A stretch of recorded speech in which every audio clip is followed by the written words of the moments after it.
오늘도 우리 하나님이 저와 여러분에게 복을 주시고 은혜 주시는 복된 주일, 은혜의 귀한 한 주간 되시기를 주의 이름으로 간절히 축원드립니다. 제가 어린 시절에 저희 어머니가 이렇게 화장을 할 때 여기 계신 우리 어르신들은 기억하실 것입니다. 콜드 크림이라는 것을 먼저 이렇게 얼굴에 바르셨던 걸 기억하게 됩니다. 어느 외출을 준비하는 엄마가 화장대 앞에서 이 콜드 크림을 열심히 발랐습니다. 이 유치원 다니는 어린 아들이 가만히 보면서 엄마에게 묻습니다. 엄마 뭐해? 그러니까 엄마 예뻐지려는 거야 라고 대답하는 거예요. 그래서 아들이 엄마를 보면서 한참 신기하듯 구경하고 있습니다. 그런데 엄마가 이렇게 한참 콜드 크림을 바르더니 갑자기 그 크림을 닦아내기 시작하는 거예요. 그랬더니 아들이 묻는 거예요. 엄마, 이제는 예뻐지는 거 포기했어? 그러는 거예요. 여러분, 자녀들을 키우다 보면은 아이들의 하는 행동, 말 한마디 한마디가 참 부모가 생각지 못하는 그런 재밌는 모습들을 볼 때가 참 많이 있습니다. 그럼에도 불구하고 그 자녀들을 키울 때 부모들의 마음이 참 속도 썩을 때가 있다라고 이야기합니다. 그런데 어느 그 교육학자가 하는 이야기를 들어보니까요, 부모가 어린 자녀를 키울 때에 평생에 느낄 그 기쁨을 이미 다 누렸다라고 그렇게 이야기합니다. 힘들지만 그만큼 자녀는요, 부모에게 큰 기쁨을 선사하더라는 것입니다. 그래서 그런지 어른들은요, 자녀들을 보면서 젊을 때 힘들어도 많은 자녀를 낳는 것이 좋다고들 말씀들 하십니다. 그만큼 자녀들을 통해 얻는 기쁨이 그 열매가 크기 때문일 것입니다. 오늘 본문에서도요, 하나님의 기쁨을 말씀하고 계십니다. 바로 예수님을 보고 하나님이 기뻐하셨습니다. 아니, 하나님의 자녀인 저와 여러분을 보시고 하나님이 기뻐하셨다고 말씀하고 계십니다. 저는 말씀을 시작하면서 오늘도 저와 여러분이 하나님을 기쁘게 하는 기쁨의 자녀들이 되시기를 먼저 주님의 이름으로 간절히 축원드립니다. 오늘 성경은요, 하나님의 기뻐하심을 말씀하고 계십니다. 하나님께서 기뻐하시는 것을 보고 우리도 주님을 기쁘게 하는 삶을 살아가야 된다고 말씀하십니다. 주님은 우리가 아버지의 행하심을 믿고 순종할 때 특별히 기뻐하셨다라고 말씀하고 계십니다. 그렇다면은 하나님은 내가 무엇을 믿고 순종할 때 기뻐하신다고 말씀하고 계실까요? 첫 번째는요, 예수님께서 친히 담당하셨음을 우리가 믿을 때라고 말씀하고 계십니다. 우리 읽었지만은 11절 말씀 같이 한번 읽어보도록 하겠습니다. 그가 자기 영혼에 수고한 것을 보고 만족하게 여길 것이라. 나의 의로운 종이 자기 지식으로 많은 사람을 의롭게 하며 또 그들의 죄악을 친히 담당하리로다. 예수님께서 이 땅에 오심으로 인해서요, 십자가를 지십니다. 그 십자가의 고통을 참아내시고 우리를 구원하셨다고 말씀하고 계십니다. 주님은 나를 위해 멸시받고 조롱받고 육신의 피곤함을 경험하셨고 고난받는 종으로 사셨습니다. 이 모든 고통을 당하셨던 그 이유는 바로 내 죄악을 담당기 위하여라고 말씀하고 계신 것입니다. 예수님은요, 죄와 사망 가운데 낙심하고 있는 나를 구원하기 위해서 친히 이 땅에 오신 것입니다. 이 땅에 오신 그 주님은요, 모든 것을 담당해 주셨습니다. 그 모든 인간이 당하는 고통을 주님께서 친히 맡아주신 것입니다. 여러분, 지금까지 이 땅에 존재했던 모든 사람 가운데 예수님보다 더 힘들고 고통스러웠던 삶을 살아간 존재는 없습니다. 간혹 목사로서 많은 분들의 안타깝고 어려운 사연들을 듣게 됩니다. 고민과 고통도 듣게 됩니다. 사람들의 아픔을 듣다 보면요, 가슴 아픈 사연들이 얼마나 많은지 모릅니다. 어떤 분은요, 눈물을 흘리며 이야기하시고요, 어떤 분은 억울함과 분노에 차서 말씀을 하시기도 합니다. 하지만 예수님보다 더 많은 고통을 당했던 사람은 사실 이 땅에 아무도 없습니다. 예수님의 당하신 그 배반, 육신의 고통, 십자가의 아픔과 이 버림받았던 그 고통은요, 이루 말할 수 없는 그러한 아픔이었기 때문입니다. 얼마나 십자가의 고통이 컸던지 주님은요, 하나님 앞에 기도하실 때 왜 나를 버리시나이까 라고 말씀하실 만큼 주님의 그 고통은 컸던 걸 보게 됩니다. 그런데 예수님께서 이처럼 고통당하셨던 이유는요, 주님의 어떤 문제나 죄 때문이 아니라 바로 내 모든 죄를 담당기 위하여라고 말씀하고 계십니다. 여러분, 내 죄로 말미암아 나에게 돌아온 이 모든 고통과 저주를 주님께서 대신 담당해 주셨다는 것입니다. 주님의 담당하심은요, 이 바로 모습이 하나님의 기쁨이 되었던 것입니다. 또 하나님은 우리 모든 것을 주님이 담당하셨음을 우리가 믿을 때에 또한 기뻐하신다고 우리에게 말씀하고 계십니다. 지금 나의 상황이나 형편을 보고 우리가 믿는 것이 아니라 단지 주님의 그 행하심을 믿고 우리는 신뢰해야 되는 것입니다. 2000년 전에 나를 위해 담당하셨던 그 주님이 오늘도 나를 위해 담당하고 계심을 우리에게 말씀하고 있는 것입니다. 주님은 어제나 오늘이나 영원토록 동일한 분이기 때문입니다. 여러분, 오직 주님의 행하심을 믿고 신뢰할 수 있는 여러분이 되길 축원드립니다. 믿음에 대해서 많은 정의를 우리가 말할 수 있습니다. 그런데 그중 한 가지는요, 포기라는 단어입니다.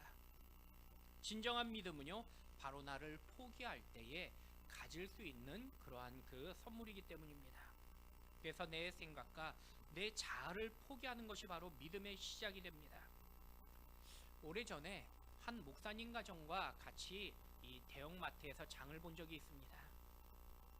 이 카트가 큰 카트여가지고 이 어린 아들을, 이 목사님의 그 어린 아들을 카트 안에 싣고 그리고 장을 보기 시작했습니다. 그런데 이 아들내미가 장난감 코너를 지나가다가 갑자기 엄마 아빠에게 장난감 사달라고 계속 떼를 부리는 것입니다. 결국에 엄마 아빠가 상의하더니 이 아이에게 사주겠다고 꺼내서 이 아들에게 준 것입니다. 아들내미가 얼마나 좋아했는지 모릅니다. 그냥 그 장난감을 정말 내 품 안에 꼭 껴안고 누구도 뺏어가지 못할 만큼 붙잡고 있는 것입니다. 그리고 모든 장을 다 이제 보고는 그리고 이제 계산대 앞에 섰습니다. 물건을 하나하나 올려놓는데 이 엄마 아빠가 이 장난감을 계산대 위에 올려놔야 되는데 아들이 주지 않겠다는 것입니다. 아들 생각에는 아마 이 장난감을 엄마 아빠에게 맡기는 순간에 그거는 이제 내가 뺏기는 거다라고 그렇게 생각했던 것 같습니다. 결국은 끝까지 붙잡고 있으니까 이 아이를 잠깐 안아서 이 계산대 그 계산원이 이 바코드를 찍어주고 그리고 카트에 다시 이 아이와 함께 넣는 걸 보게 됩니다. 여러분, 우리도요, 믿지 못하면요, 우리 안에 고통이 찾아오더라는 것입니다. 하나님께서 분명 우리에게 맡기시고 우리에게 주셨음에도 불구하고 마치 이것이 내가 가지고 있는 전부라고 그렇게 여길 때에 우리는 그것으로 인하여 또 믿지 못하고 고통하게 되는 것입니다. 하지만 주님은요, 나의 모든 것을 맡기셨고 그리고 맡으셨음을 말씀하고 계십니다. 여러분, 오늘 여러분의 모든 일을 이미 주님이 맡으셨고 또한 친히 담당하고 계신다고 믿는다면은 나를 향한 그 주님의 섭리와 선하심을 우리는 고백할 수 있어야 한다는 것입니다. 여전히 인생의 가장 선한 길로 인도하고 계심을 믿음으로 고백하는 저와 여러분의 귀한 믿음이 될 수 있기를 우리 주님의 이름으로 간절히 축원드립니다. 두 번째는요, 또한 예수님의 완전하심을 믿고 평안할 때라고 말씀하고 계십니다. 우리 본문 10절 말씀 같이 한번 읽어보도록 하겠습니다. 여호와께서 그에게 상함을 받게 하시기를 원하사 질고를 당하게 하셨은즉 그의 영혼은 소금 제물로 드리기에 이르며 그가 시를 보게 되며 그의 날은 길 것이요 또 그의 손으로 여호와께서 기뻐하시는 뜻을 성취하리로다. 아멘. 여러분, 주님의 담당하심은요, 하나님의 뜻을 성취하심이라고 말씀하고 계십니다. 주님의 일하심은요, 불완전함이 아니라 완전하셨다라고 말씀하십니다. 주님은 우리의 일을 담당하셨는데 조금 하다가 포기하신 것이 아닙니다. 우리를 완전하게 온전하게 하셨다라고 말씀하고 계십니다. 여러분, 우리 인생에도요, 내가 믿을 만한 사람에게 무엇인가 맡길 수 있으면요, 그 마음에 평안을 누리게 됩니다. 그런데 잘못한 분에게 일을 맡기면요, 일을 맡겼어도 불안할 때가 얼마나 많은지 모릅니다. 그냥 내가 하는 것이 더 나은 경우도 있다는 것입니다. 그런데 내가 해도 내가 자신이 없을 때 그것이 진짜 문제가 됩니다. 그래서 여러분, 세상의 모든 것은요, 불안할 수밖에 없는 것입니다. 아무리 확신해도 100%라는 것은요, 이 땅에 없기 때문입니다. 하지만 주님의 행하심은요 완전하시며 그리고 100%라고 우리에게 말씀하고 계십니다. 99% 또는 99.99%가 아니라는 것입니다. 여러분, 우리가 진짜라고 말할 때 가짜가 아주 조금만 섞여도요 사실 그것은 가짜일 뿐이라는 것입니다. 오래전에 저렴한 휘발유를 사서 제가 차에 넣어본 적이 있습니다. 나중에 알고 보니까요 일명 가짜 휘발유였습니다.